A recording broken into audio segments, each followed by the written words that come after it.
ప్రభువైన యేసుక్రీస్తు వారి నామమును బట్టి మరి సహోదరులందరికీ వందనాలు తెలియపరుచుకున్నానండి. మరి నేటి క్రైస్తవులు పిలవబడుతున్న మనం మరి పరిశుద్ధ గ్రంథం చదువుతున్న మనం మరి దేవుడు ఒక్కడే అని నమ్ముతూ ఉన్నాం. మరి క్రైస్తవ సమాజంలో మరి ముగ్గురు దేవులుగా నమ్మేవారు ఉన్నారు. దేవుడు ఒక్కడని యెహోవా యేసుక్రీస్తు కింద వచ్చాడని నమ్మేవారు కూడా ఉన్నారు. కాబట్టి మనం పరిశుద్ధ గ్రంథాన్ని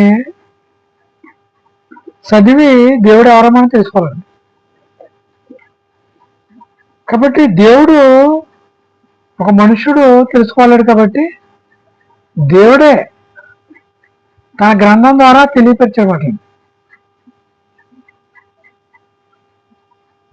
ఎవరైతే దేవుని మీద భయభక్తులు కలిగి ఉన్నారో వారి దేవుడు ప్రత్యేకపరుచుకున్నమాట. మరి ఆదాము తప్పిపోయిన తర్వాత తన కుమారులు ఎవరైతే మరి దేవుని మీద భయభక్తులు కలిగి ఉన్నారో వారితో సహవాసం చేశాడండి. అలాగే అబ్రహాము, ఇస్సాకు, యాకోబులు దేవుడే చెప్తున్నాడండి. దేవుడు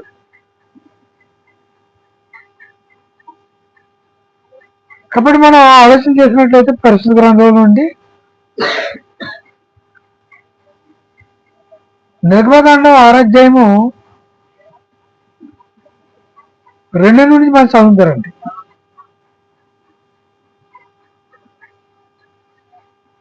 మరియు దేవుడు మోషేతో ఇట్లేదు, యెహోవాను నేను సర్వశక్తి గల దేవుడు, పేరున అబ్రహాము, ఇస్సాకు, యాకోబుకు ప్రత్యక్షమైతిని కానీ యెహోవాను నామము నేను వారికి తెలియపరచలేదు.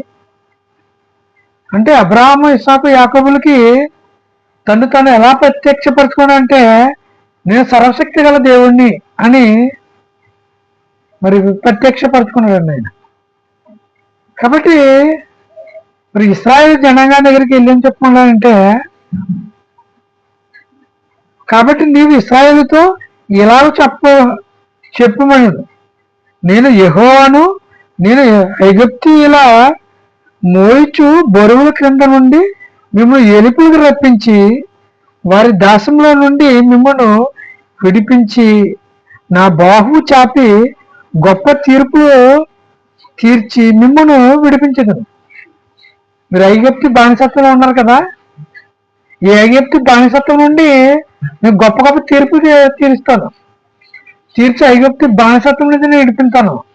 అప్పుడు మీ దేవుడని యెహోవా నేనే అని మీరు తెలుసుకుంటారు అని ఇశ్రాయేలు జనాంగం తెలియపరచుకున్నాడు దేవుడు. కాబట్టి మోషే గారు వెళ్ళి ఇశ్రాయేలు జనాంగానికి ఏదో దేవుడు నన్ను పంపించాడు కాబట్టి ఆయన యెహోవా అని తెలియపరిచాడండి. ఆ దేవుడు యెహోవా అని తెలియపరిచాడండి. కాబట్టి నిర్గమకాండం 20వ అధ్యాయము మనం మొదట వచనం చూస్తే గొప్ప గొప్ప తీర్పులు తీర్చి మరి దేవుడు ఇశ్రాయేలు జనాంగాన్ని నడిపించడానికి మరి ముందుగా నిబంధన చేసుకున్నాడు అన్నమాట అండి వారితో. నిర్గమకాండం 20వ అధ్యాయము 20వ అధ్యాయంలో 2వ వచనం చూద్దామండి. నీ దేవుడైన యెహోవాను నేనే, దేవుడు చెప్పండి, నేనే దాసుల గృహమైన ఐగుప్తు నుండి నిన్ను వెలుపులకు రప్పించి తిని, నేను తప్ప వేరొక దేవుడు మీకు ఉండకూడదు. పైన ఆకాశం అందే కానీ కింద భూమి అందే కానీ నీలయందే కానీ ఎందు దేని స్వరూపమును విగ్రహ స్వరూపమునైనను నువ్వు చేసుకోకూడదు, వాటికి సాగిలపడకూడదు, వాటిని పూజింపకూడదు. ఎలా అనగా నీ దేవుడైన యెహోవానగు నేను రోషం గల దేవుడును అని తెలియపరిచాడండి. నేనే మీ దేవుడిని, నేనే యెహోవాను, నేను తప్ప వేరొక దేవుడు ఉండకూడదు మీకు. పైన ఆకాశం అందే కానీ భూమి మీదే కానీ భూమి కింద నీళ్ళ ఎందు కానీ ఏ రూపాన్ని మీరు చేసుకోకూడదు. మీ దేవుడైన యెహోవా నేనే అని తాను బయలుపరచుకున్నాడు.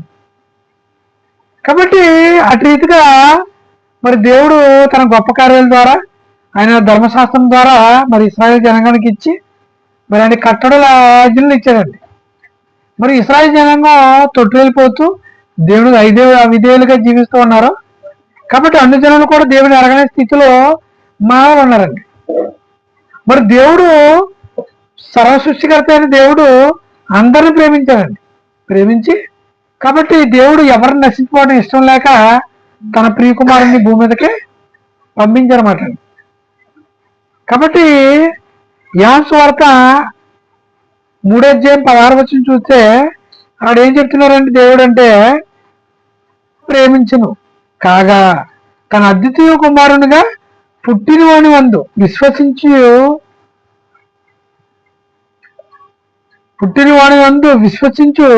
ప్రతి వాడిని నశింప నిత్యజీవం పొందినట్లు ఆయన అనుగ్రహించును. లోకము తన కుమారుని ద్వారా రక్షణ పొందుటికే లోకాలకు ఎందుకు పంపించారండి యేసుక్రీస్తు వారిని? మనందరూ రక్షింపబడాలి, నిత్యజీవం పొందాలని తన కుమారుని అనుగ్రహించారండి. తన కుమారుణ్ణి ఆయన ద్వారా రక్షణ అనుగ్రహించాలని దేవుడు తన కుమారుని పంపాడంట. కాబట్టి దేవుడు తన కుమారుని పంపిస్తే ఇప్పుడు నేడు క్రైస్తవులు ఏమన్నారంటే మరి తండ్రి అయిన దేవుడిని పక్కన పెట్టేసి నీవే దేవుడు, యేసుక్రీస్తే దేవుడు అని అనేక మంది యెహోవా యేసుక్రీస్తుని వచ్చాయని నమ్ముతున్నారన్నమాట. మరి దేవుడు వాక్యం ఏం చెప్తున్నారు? దేవుడు లోకానికి తన కుమారుని పంపించాడు, ఆయన ద్వారా నిత్యజీవం పొందాలని పంపించాడని పరిశుద్ధ గ్రంథం చెప్తున్నాడు.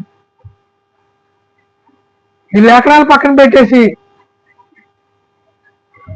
మరి సొంత సిద్ధాంతాలు చేస్తున్నారు. వికేఆర్ గారు కూడా అదే చేస్తున్నారండి. యెహోవా యేసుక్రీస్తు కింద వచ్చాడు అని తెలియపరుస్తున్నాడండి. కాబట్టి ఏమంటే మనం ఆలోచన చేయాల్సింది ఏంటంటే తండ్రి అని దేవుడు ప్రభుగా పిలబడ్డాడండి. కాబట్టి మార్కు సువార్త 12వ అధ్యాయము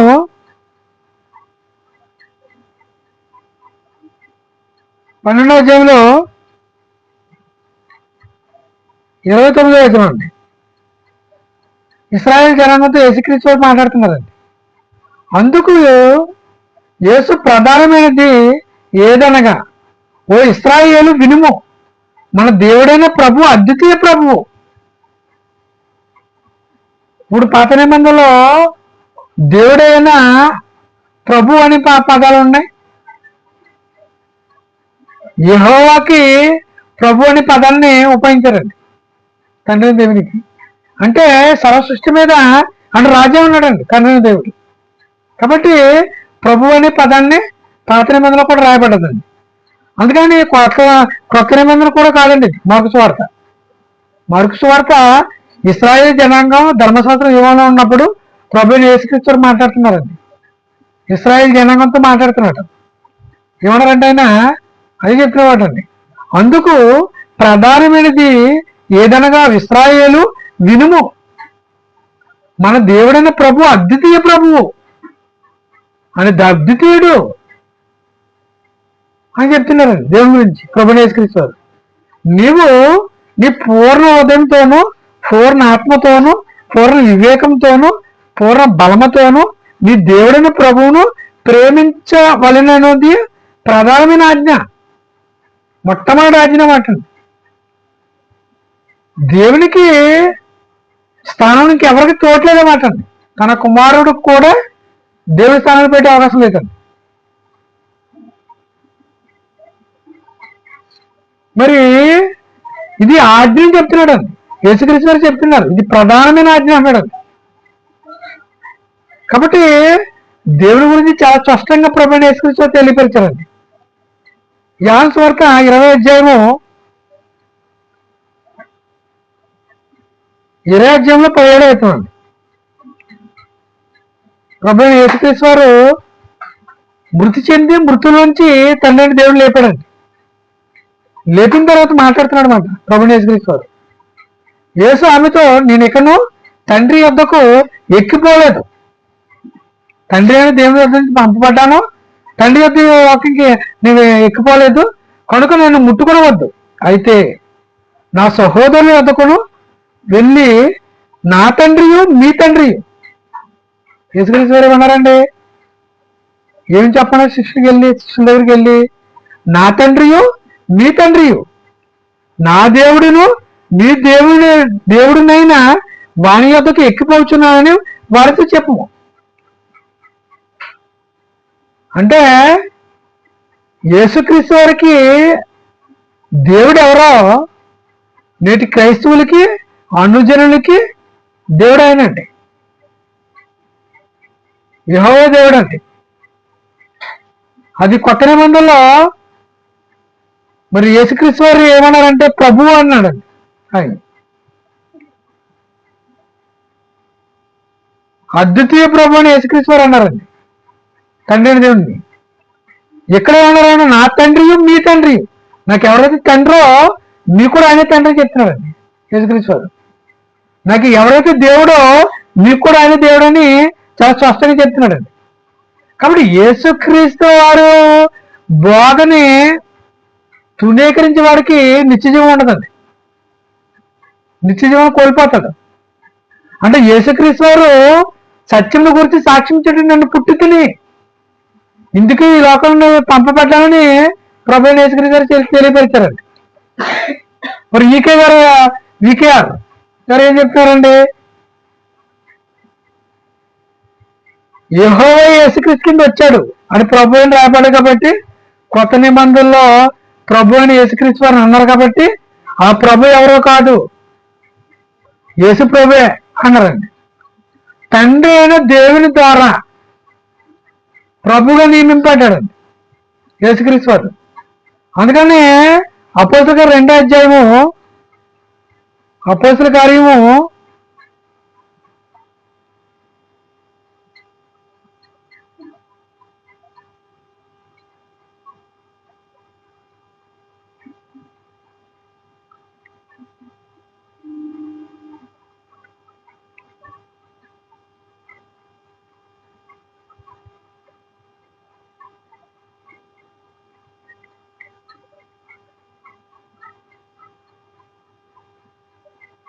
2వ అధ్యాయము, అపోస్తలుల కార్యం 2వ అధ్యాయము 36వ వచనం అండి.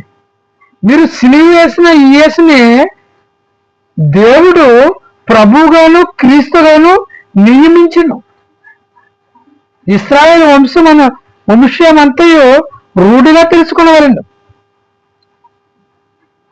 ఇప్పుడు ఇక్కడ ఏం చెప్తున్నారండి? పేతురు గారు పరిశుద్ధాత్మతో నింపబడి మాట్లాడుతున్నారండి. ఇశ్రాయేలు జనాంగానికి స్వార్థ చేసి ప్రకటించారండి.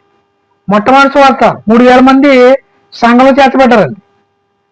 మీరు సిలువ వేసిన ఈ యేసుని దేవుడు ప్రభువుగాను క్రీస్తుగాను నియమింపబడ్డాడు. కాబట్టి కొత్త నిబంధనలో మరి యేసుక్రీస్తు వారిని కూడా ప్రభువుగా పిలవబడ్డాడండి. కాబట్టి తండ్రి అయిన దేవుడు ప్రభువుగా పిలవబడ్డాడని, యేసుక్రీస్తు వారు ప్రభువుగా పిలవబడ్డాడని యెహోవా యేసుక్రీస్తు అని చెప్పే ఆస్కారం లేదండి. తండ్రి అయిన దేవుడి ద్వారా ప్రభువుగాను క్రీస్తుగాను నియమింపడ్డారు ప్రభు యేసుక్రీస్తు వారు. కాబట్టి వికేఆర్ గారు మరి సహోదరు దీన్ని గ్రహించాలండి. దేవుని ద్వారా నియమింపడ్డాడండి. కాబట్టి మరి దేవుడు ఆయన దేవుణ్ణి ప్రభువుని యేసుక్రీస్తు చాలా స్పష్టంగా మరి తెలియపరిచారండి. అంటే యేసుక్రీస్తు కంట నాకు మహాజ్ఞానం ఉన్నట్టు కోరదండి. యేసుక్రీస్తు వారు నోట అబద్ధం రాదండి. నేను సత్యం గురించి సాక్ష్యం ఇచ్చి పుట్టాను అన్నాడండి. ఇప్పుడు ఆయన నేనే దేవుడిని చెప్పచ్చు కదండి, మరి ఎందుకు చెప్పలేదు? ఆయన నాకు తండ్రి ఉన్నాడని ఎందుకు చెప్తున్నాడు? నాకు దేవుడు ఉన్నాడు ఎందుకు చెప్తున్నాడు? లేఖనంగా దేవుడు ఉన్నాడని చెప్తాడా? మనం ఆలోచన చేయాలండి పరిశుద్ధ గ్రంథాన్ని. కాబట్టి ప్రేమ బిడ్డలారా, మనం మరి ఇశ్రాయేలుకు కూడా ఏమో ప్రభుగా నియమించాడండి యేసుక్రీస్తు వారిని. అంటే సంఘాన్ని శిరస్సుగా రాజుగా నియమించాడు. ఎవరు నియమించారండి? తండ్రి అయిన దేవుడు ప్రభువు తన కుమారుని ప్రభుగా నియమించాడు. కాబట్టి ప్రేమిలారా, మరి అన్ని జనులకి మరి మరి వీకేఆర్ గారు బ్రదర్ ఏమన్నారంటే, ఇశ్రాయేలు దేవుడు కుమారుడుగా ప్రకటింపబడ్డాడు, అన్ని జనులకి దేవుడుగా ప్రకటించాలి అన్నాడు. ఒక్క రెఫరెన్స్ చూపించమనండి. యేసుక్రీస్తు దేవుడుగా నమ్మాలి అని ఒక రెఫరెన్స్. యేసు దేవుడు కుమారుడిని నమ్మి విశ్వసించాలి బాధ్యత పొందాలి. పరిశుద్ధ గ్రంథం అదే చెప్తుందండి. అపోస్తల కార్యం 8వ అధ్యాయము 35వ వచనంలో నశింపుకుడు ఏం చెప్తున్నాడండి? యేసు దేవుని కుమారుని పూర్ణ హృదయంతో ఒప్పుకున్నాడండి. పూర్ణ హృదయంతో మరి యేసుక్రీస్తు దేవుని కుమారుడిని నమ్మి విశ్వసించాలి. మరి దేవుడిగా నమ్మాలి అంటే పరిశుద్ధ గ్రంథం చెప్పాలి. మరి దేవుడిగా నమ్మి విశ్వసించాలి మీరు ఇన్ని. కాబట్టి ప్రేమ ఏమన్నారు, మనం ఎవరు చెప్పినా బైబిల్ గ్రంథాన్ని ఆధారం చేసుకోవాలండి. పౌలు శీలలో వాక్యం ప్రకటించినప్పుడు మరి విశ్వసించి వారు చెబుతున్న లేఖనం అలా ఉన్నాయో లేదో అని ప్రతిదినం లేఖనం పరిశోధించారండి.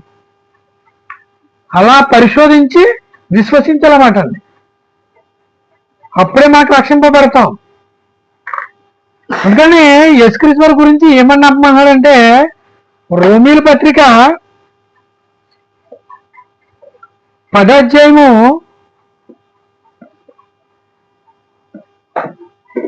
9వ వచనం, అదేమనగా యేసు ప్రభువని నీ నోటితో ఒప్పుకుని దేవుడు మృతుల్లో నుండి ఆయన లేపునని నీ హృదయమందు విశ్వసించిన ఎడల. ఒక వ్యక్తి ఏమని విశ్వసించాలో చెప్తున్నాడండి. ఏమన్నాడండి?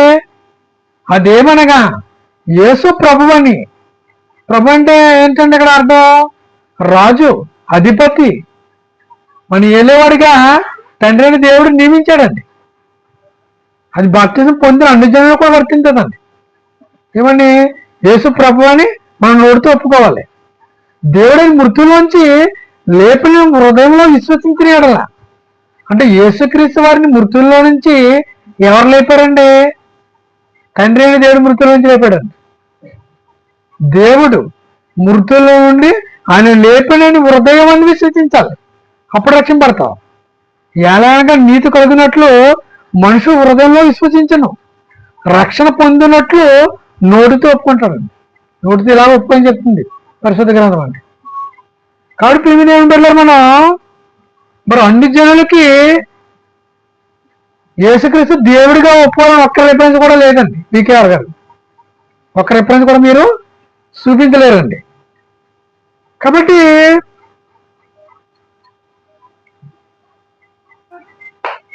3వ అధ్యాయము 29వ వచనం మనం చూసినట్లయితే, దేవుడు యూదులకు మాత్రమే దేవుడా అంటే ఇశ్రాయేలుకి మరి దేవుడు తను పరిచయం చేసుకున్నాడండి. కాబట్టి వాళ్ళ హృదయంలో ఏమైనా ఆలోచన చేస్తున్నారంటే, దేవుడు మాకే దేవుడు అన్నట్టుగా ఆలోచన తెలుగున్నారు. కాబట్టి ఏమన్నారంటే, దేవుడు యూదులకు మాత్రమే దేవుడా, అన్ని జనులకు దేవుడు కాడా? అన్ని జనులకు దేవుడు కాడా ఆయన అంటూ ఏమన్నారంటే, అవును అన్ని జనులకు దేవుడే. ఇశ్రాయేలుకు దేవుడు ఎవరో నేటి అన్ని జనులకు కూడా ఆయన దేవుడండి. కాబట్టి దేవుడు ఒక్కడే కనుక, దేవుడు ఎంతమంది ఉన్నారు? ఒక్కడే దేవుడు అన్నాడు. ఒకే ఒక దేవుడు. దేవుడు ఒక్కడే కనుక ఆయన సున్నతి గలవారికి విశ్వాసం మూలముగా సున్నతి లేని వారికి విశ్వాసము ద్వారా నీతిమంతులుగా తీర్చుడు. అంటే సున్నత గలవారికి ఎలాగైతే దేవుడు యెహోవా దేవుడు, అదే సున్నత లేని వారు కూడా అంటే అన్యజనుడు అండి. సున్నత లేని వారు ఎవరంటే అన్యజనుడు, దేవుని ఎరగని ప్రజలు. ఆయా దేవుని ఎరగని ప్రజలు కూడా దేవుడు ఎవరంటే మరి తండ్రి అని తెలియపరుస్తున్నాడు.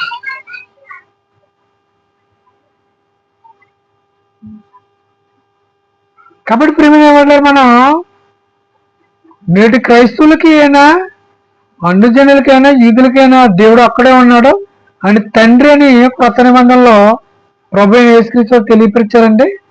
కానీ ప్రతి ఒక్కరు కూడా మరి లేఖనాన్ని మరి చదువుతూ గ్రహించి మరి సత్యాన్ని స్వీకరించాలని ప్రభుపేట మనం చేస్తున్నాండి. అందరూ పొందండి.